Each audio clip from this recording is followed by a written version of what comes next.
Hey everybody, John from Slash Bash coming at you with another Choosing Beggar Reddit video. In story number 1, a choosing beggar is delusional enough to believe that the amount of money that she owes her roommate should be decreased by the amount of money given to her roommate by her own parents. Let's jump right in. Okay, hi all. I would like to start off by saying this happened a few years ago and taught me to never move in with my best friend. On to the story. My roommate, a 21-year-old female, and I, a 20-year-old female, got a place together. I was having trouble with my family and so was she, but she explained to me she was getting kicked out. I had known her for 6 years at this point, and she had a not-so-great family life, so when she told me her father was expecting too much of her and kicking her out for not meeting expectations, I believed her, as this was nothing outside the norm, but that will come up later. I did all the research and found a perfect first place for 2 young adults.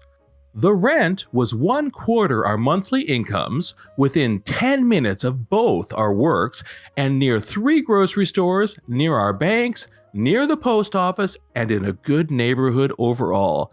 I pulled a miracle out of my butt finding this place, to put it bluntly.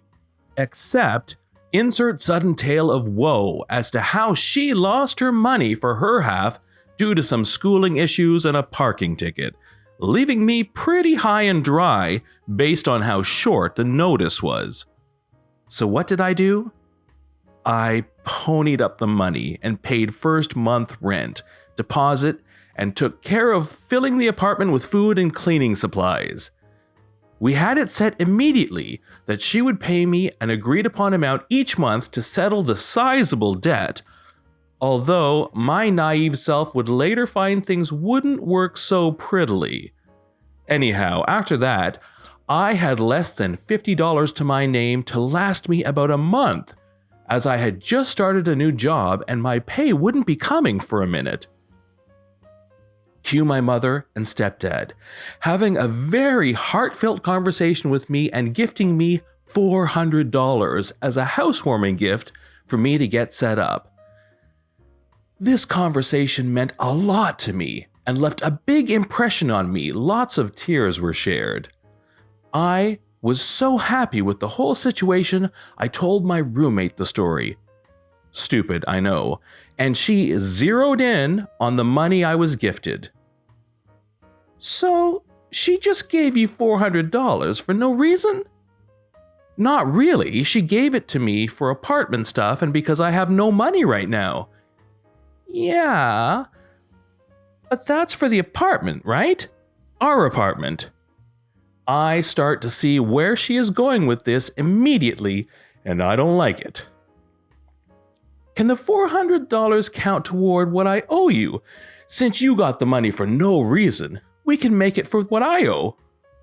I was pretty appalled that she would even have the nerve to ask this. It was like a scene out of the X-Files to me. My awesome friend had been replaced with some money-hungry cryptid. I tried to remain civil, however, as I knew that stress over money affects people differently.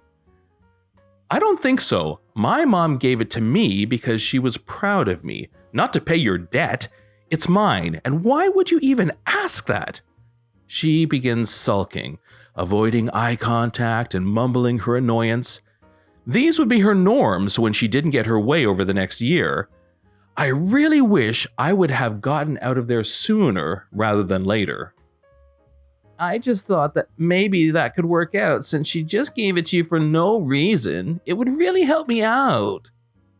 It was beginning to annoy me that she kept bringing up that I was gifted the money by instead saying there was no reason for my mom to have given it to me. You owe me because I already helped you out. The next year, living with her was a nightmare. She always had excuses as to why she couldn't pay this or that, yet she always had money for concerts and parties.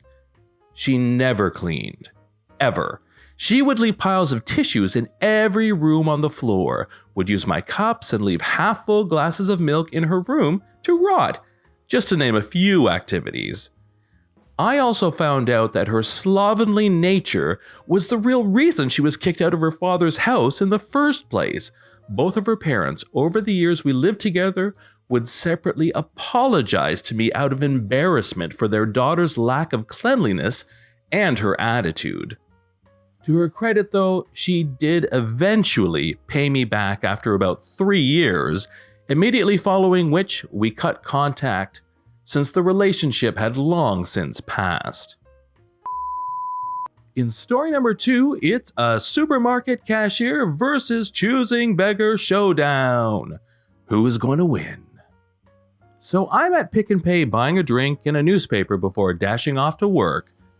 The choosing beggar lady in front of me has a trolley full, but the cashier is fast and soon rings up the complete sale. Choosing beggar reaches into her bag and pulls out her purse and starts counting out the notes. First the big notes, then the smaller ones, uncrumples a few, but she's doing it very, very slowly.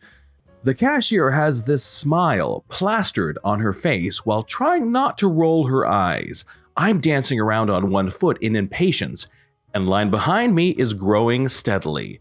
Choosing beggar eventually plonks down the last of the money and is ready to pull away when the cashier says, "Sorry, you're 50 cents short."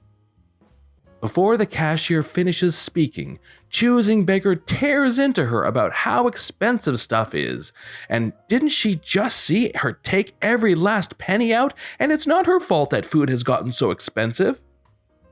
For the record, the trolley is full of junk food, fizzy drinks, cake, etc., with the odd single apple peeking out in shame. Cashier then says, "Look, it's okay," and reaches for the tip jar where people usually drop their unwanted coins to make up the difference. Choosing beggar stops and yells, "Who says I want your pennies? I know how poor you cashiers are. You're going to turn around and say I took your money." At this point, I'm nearly jumping up and down to be gone, but when I look around, all queues are long and I just don't feel like starting a new queue. Choosing beggar then turns around and yells at the queue, "Yeah, and you mother flippers just standing there and you won't help a lady out?" Cashier trying to interject to say it's fine, she can go. I then make the mistake of reaching into my pocket and giving her a South African rand. Well, stuff blew up completely. She yelled at me, threw the money back in my face, calling me a mother flipper and telling me she doesn't need my money and I should crawl back into my mother's blank, and other swear words I had never heard before, including what I could do with the trolley, my South African rand, and stuffy tabloid newspaper. I felt like I had swallowed a wasp. She then turned around and said she doesn't want this stuff, this stuffy food from this stuffy shop, grabbed the apple, bit it, and spat the piece on the floor while lobbing the apple at my head. I ducked and just stared at her open-mouthed as she stomped out of the store, without her money or her trolley. Everyone at the lines just stood there open-mouthed for a second. Then we all burst into nervous giggles while the cashier called the manager to come void the sale.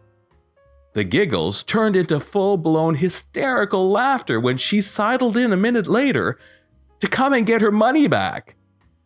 The cashier just stone-faced looked ahead and helped all the people in the queue while choosing beggar stood there shamefaced as those of us who had just paid stood around with our purchases in hand waiting to see part 2. I was late for work, but this was too entertaining and I really wanted to see the conclusion of the 50 cents saga. After about 20 minutes, the queue was cleared and choosing beggar went to the cashier and whispered something. The cashier looked at her blankly and said, "I'm sorry, but I can't open the drawer without a sale. Also, I'm going to lunch. Go sort out your refund with the office." She locked her drawer, took it out, and walked away. I swear you'd think there was a goal scored in a soccer match, so loud was the cheering. This has been John from Slash Bash. Thanks for watching. If you've enjoyed the video and want to see more of them, then please hit the subscribe button. We'd love for you to drop a like and share it with your friends, and we will see you in the next one.